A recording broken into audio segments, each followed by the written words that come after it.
Media report, अपना देश, अपनी खबर। एक तरफ जहां सरकार ग्राम पंचायत को ग्रामीण विकास की धुरी मानती है, वहीं दूसरी तरफ ग्राम पंचायत की शामलात भूमि, जिसे पहले चरागाह के रूप में जाना जाता था, उसकी रखवाली करना, उसकी देखरेख करना और उसका बचाव करना भी पंचायत का ही हक होता है। एक तरफ जहां गांव की पंचायती जमीन ग्रामीण विकास में अलग अलग तरीके से अपना योगदान दे सकती है, उसी तरह से पंचायती जमीन पर शिक्षण संस्था, खेल का मैदान, धार्मिक संस्थान, अस्पताल, डिजिटल लाइब्रेरी, प्रदूषण से बचने के लिए ऑक्सीजन बाग, पार्क आदि बनाए जा सकते हैं। लेकिन जब ग्राम पंचायत के नुमाइंदे और उनके चहेते ही पंचायती जमीन पर कब्जा करने लगे, उसे बेच दें या उसका दुरुपयोग करें, तो आप क्या कहेंगे? भूमि अधिनियम के तहत उपजाऊ जमीन पर फार्म हाउस या घर बनाने के लिए CLU लेना अनिवार्य होता है। और अगर आप किसी गांव देहात में रहते हैं, सरकारी नियमों के अनुसार वहां भी आपको 500 वर्ग गज भूमि पर फार्म हाउस या घर बनाने की इजाज़त मिल सकती है, बशर्ते आपने 2026 से पहले इसके लिए आवेदन कर दिया हो।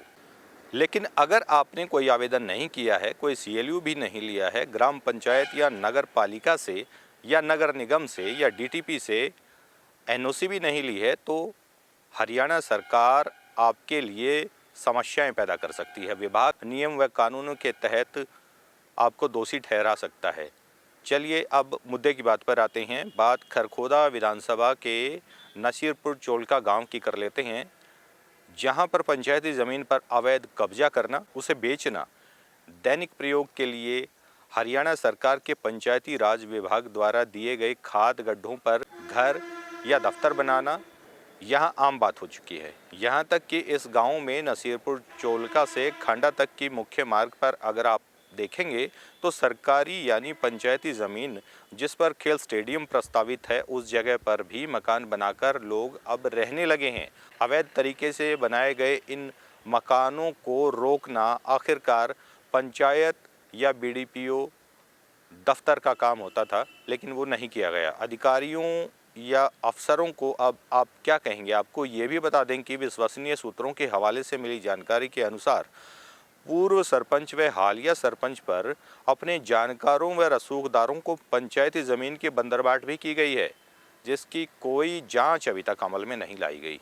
दर्जन भर से ज़्यादा परिवार पंचायती ज़मीनों पर कब्जा करते हुए अपना रैन बसेरा बना बैठे हैं और सरकारी दफ्तरों में बैठे बाबुओं पर इसका कोई फ़र्क अभी तक नहीं पड़ा। आखिर क्यों?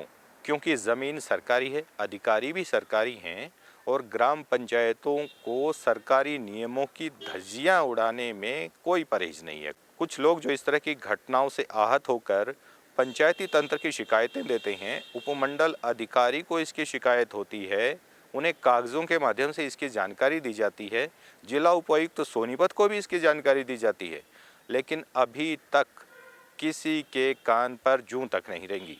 कुछ लोगों ने CM विंडो के माध्यम से सारी जानकारी मुख्यमंत्री कार्यालय तक पहुंचाने की भी कोशिश की है, लेकिन वो भी नाकामयाब रहे। अब ऐसे में पंचायती राज विभाग के मंत्री भी करें तो क्या करें?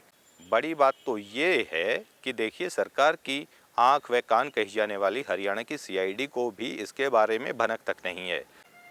खैर, जिसका जो होना था वो तो हो ही रहा है, लेकिन इस मामले में पंचायती राज विभाग के मंत्री कृष्ण लाल पंवार को अपनी दिलचस्पी दिखानी पड़ेगी, ताकि जनता उनसे ये ना कह दे कि मंत्री जी आपका ध्यान किधर है। खैर, आप हमारी खबरें कहां से देखते हैं और आपको हमारी खबरें कैसी लगती हैं, हमें कमेंट करके ज़रूर बताएं और देखते रहें मीडिया रिपोर्ट। मीडिया रिपोर्ट पर खबरों से जुड़े रहने के लिए चैनल को सब्सक्राइब करें और देखते रहें मीडिया रिपोर्ट।